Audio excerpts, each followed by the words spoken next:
Good morning. This is Crystal with Whole New Perspective. Today I'm going to be canning my organic chicken thighs that I purchased on sale.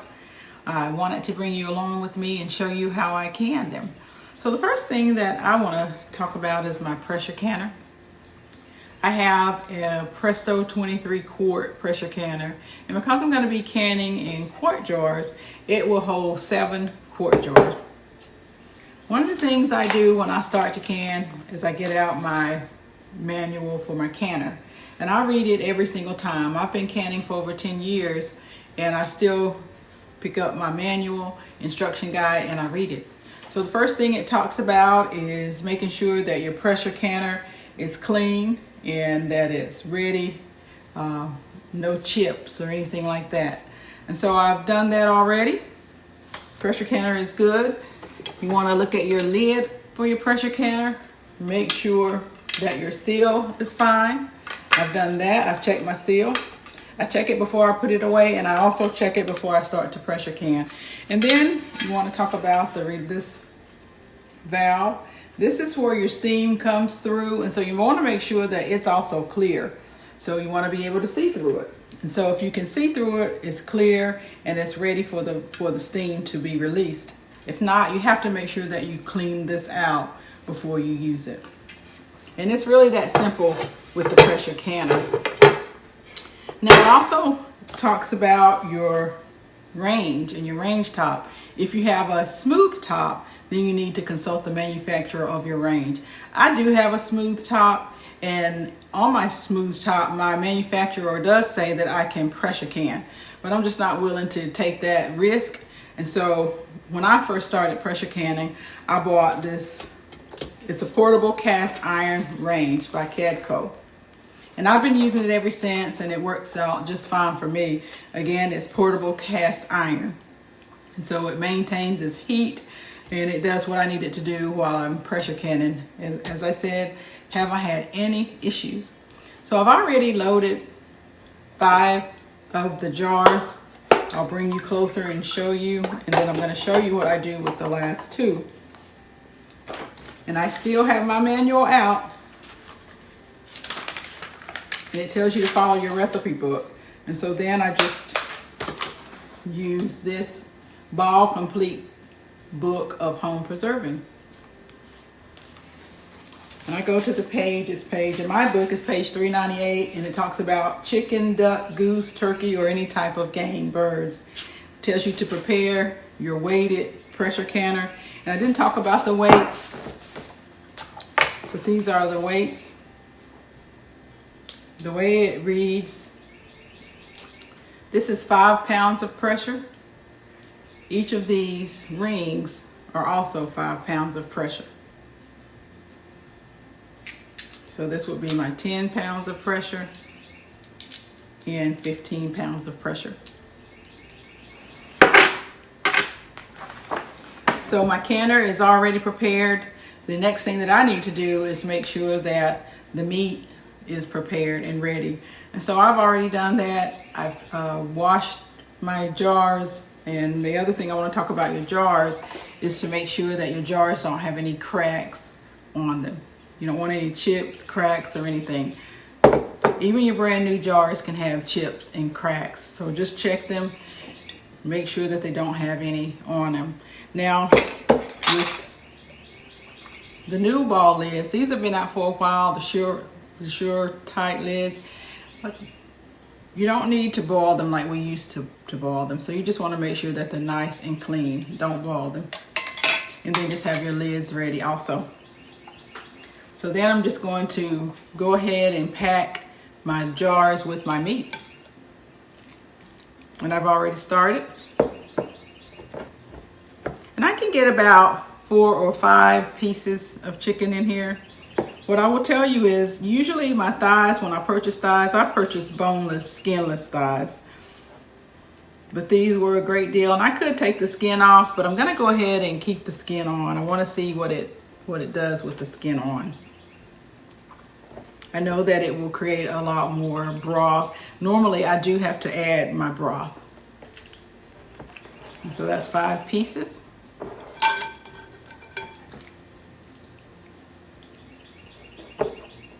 And I am raw packing. You can raw pack, or you can also cook it about 3/4 done and then pack it. But if you do that, you'll certainly need to make sure that you add broth with it.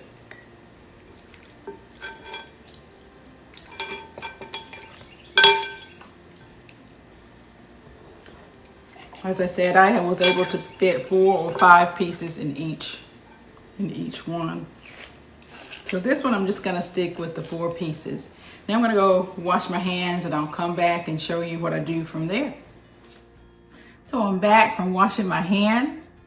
And one of the things that I didn't tell you is that I added 3 quarts of water. So you wanna add 3 quarts of water. And after you add your 3 quarts of water, then you can begin to fill your jars. And so I did that step. I have 5 jars in here, and I had these last 2 jars. And what I do next is debubble my jars. And you want to do that because you want to make sure that any air can circulate through and come out the top of your jar.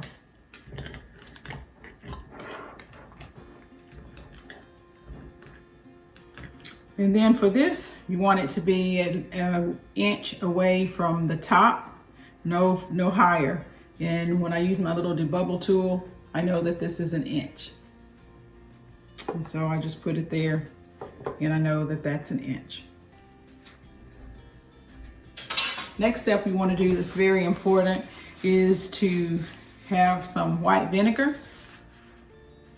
And then you just want to make sure that you go around your jar with the vinegar. You want to get any debris that may be on top of the jar.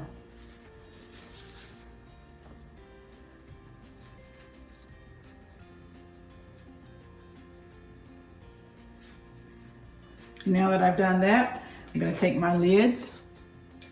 Now these are the new ball lids, and with the new ball lids you don't have to boil the lids like we used to have to do. As a matter of fact, you should not boil the lids because it may damage this seal.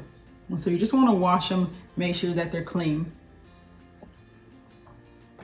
Then you just want to put your band on, and you just want it to be finger tight. You don't want to crank it, you just want it to be finger tight. Because again, this is a pressure canner. You want to make sure that it can escape some steam if it needs to.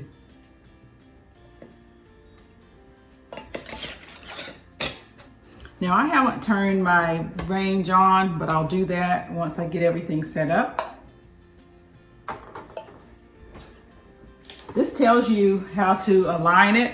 You will have an arrow on an arrow here, and then there's an arrow here. You just line the 2 arrows up, and once your arrows are lined,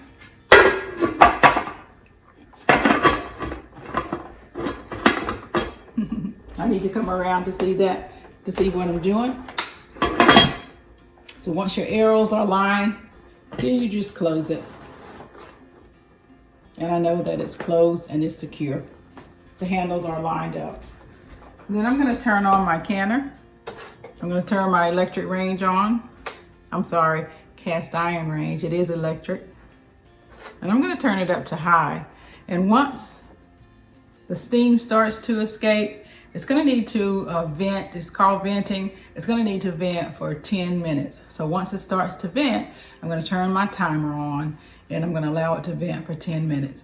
After that, then I'm going to put my weights on. But you have to know how the pressure that you need, and that goes back to your ball canning book. And for me, because I'm canning in quart jars, I'm going to need 10 pounds of pressure, and then I'm going to need to cook this. It's bone in, so I'm going to cook it for 75 minutes because it is a quart. And if it were a pint, it would need to cook for 90 minutes. And so I have it on. I'll bring you back once the steam starts. So this is what it looks like when it's full and you see the little arrow. So now the steam has started to come out. I'm not sure if you can see it. You can probably see the water that's coming out. This is called venting. So you need to let it vent for 10 minutes. And after the 10 minutes, I'll come back and I'll show you the next step. My timer has gone off, which means that it has properly vented for 10 minutes. So then what I need to do is to get my weights. These are called pressure regulators. And again, in my recipe that I'm canning, I need 10 pounds of pressure. And because I'm processing quarts, bone in, I'm going to process them for 75 minutes at 10 pounds of pressure. So 5 and 10. You hear that? Okay. So I'm going to video because this should be popping up in a minute. And when this pops up, this means that there is pressure in the canner. So once this pops up, it lets me know that it's pressure and it's pressurized. So then it will take some time, but this will start to rock back and forth and it makes a rhythmic sound. You'll be able to see that. I'll bring you back once that happens.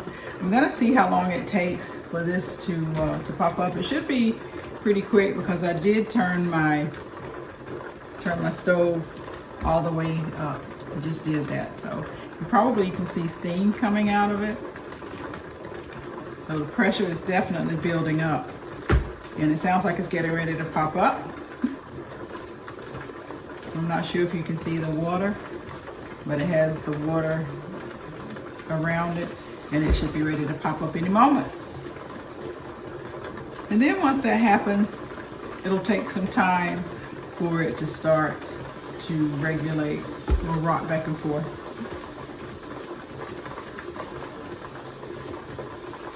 And again, I'm still reading my pressure canning instructions along with my ball home preserving book. Okay, so it's just starting to rock and it's been about 10 minutes. Now it's starting to go pretty fast. I do want to slow it down, but you can hear it and you see it. So I'm going to slow it down. I'm going to turn down the stove a little bit.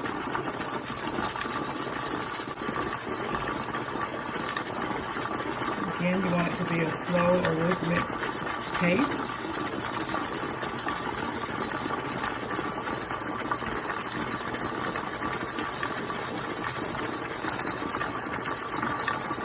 So now what I need to do is to turn my timer on for 75 minutes. And I'm going to continue to watch this and listen for it. And if it speeds up, I'm going to turn my heat down. If it slows, it shouldn't slow back down. So we're just going to watch this and then I'll bring you back with me when it completes its 75 minutes. Well, my processing time is complete. My timer just went off for 75 minutes. So I'm picking up my book again. And it says at the end of processing time to turn your burner off. So that's what I'm going to do. I'm going to turn my burner off. And then I am supposed to pick up my canner and move it aside. In all actuality, my husband will come in and he'll do that for me. This is heavy. Although the Presto canner is a lighter canner, it's still a little heavy for me. And so he's going to move it. And then I'm just going to allow the pressure to drop naturally. Now you don't want to do anything at all to speed up the time. This is going to drop on its own. Now this normally takes anywhere from 45 minutes to an hour. Again, you don't want to do anything to speed it up. Just let it do it naturally. And as soon as this is picked up off of this cast iron and it's set down on the countertop, it will immediately stop rocking. And then I do set my timer because it's usually around 45 minutes to an hour. So I'll come back after that and show you what I do, because there is a little bit of a process with that, but I follow my instruction manual. So now you can see that the pressure is out of the canner. My air pressure valve has dropped. And so now what I've got to do is just take this pressure regulator off. And then I'll just let that sit off for 10 minutes and I'll come back and open up my canner and show you what we have. So I was away for much longer than 10 minutes. And so I am going to open this up, and then I'll take my jars out. So when you open it, you want to make sure that when you lift it, you turn it away from your face, because you don't want all the steam to come up in your face. And so I'm just going to lift mine away.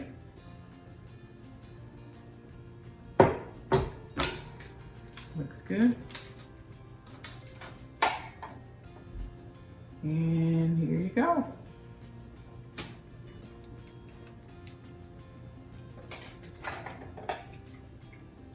So it's still bubbling. Cooking still.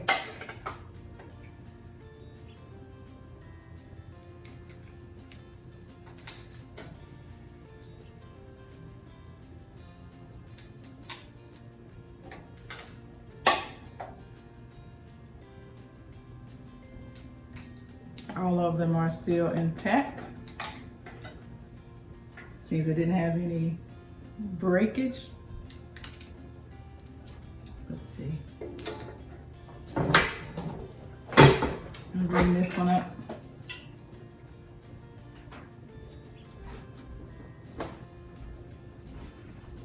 Yeah, I'll let you see it.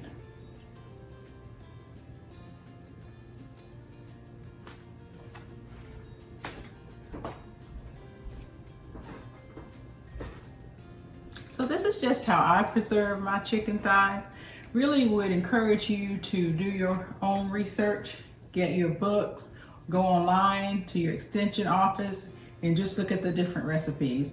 I've been canning now for over 10 years, and I still follow recipes. There are some things that I may not follow a recipe on, but I think as a new canner, you should definitely start out with the book and follow instructions. And then as you get more into canning and you do your research, you can look at the science of different things and decide by yourself on your own what you want to can and what you don't want to can, or what you want to follow and not necessarily follow.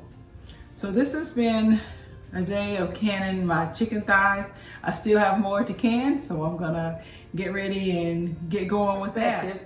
Well, it's been 24 hours since I canned my organic chicken thighs, and I wanted to bring you back to just show you the final process, or tell you about the final process. You want to make sure that all of your jars have sealed, and when they seal, there's an indentation. And I'll show you at a later, if I have some that don't seal. I've been lucky, most of my things seal. But if they don't seal, you'll know it. And all you'll need to do is just eat the food or put it in the refrigerator and eat it at a later time. And then after they seal, I just hit the top of them. If they're not sealed, they have a different sound. All of these sound the same. And so again, it lets me know that they're sealed. And then my next step will be to wash them really good, because they do have grease on them. So I'm gonna wash them pretty good, and then I'm gonna just put them away. And they will come in very handy when I need a quick meal and I don't feel like cooking something from scratch. I just want to go down the breakdown of the cost. I ended up with a total of 23.96 pounds and 56 pieces. And if you remember, there were $4.99 for a bag. And I'll put that information down, that video down below, and so you can see that video if you haven't seen it before. And so the total was $39.92. And this is total of 13 jars. So that's $3.07 a jar. And so for me, it's a good savings for organic chicken thighs, and it will definitely come in handy. So appreciate you coming along with me as I can the chicken thighs and then the breakdown. Please like and subscribe to my channel, and I thank you for coming along with me.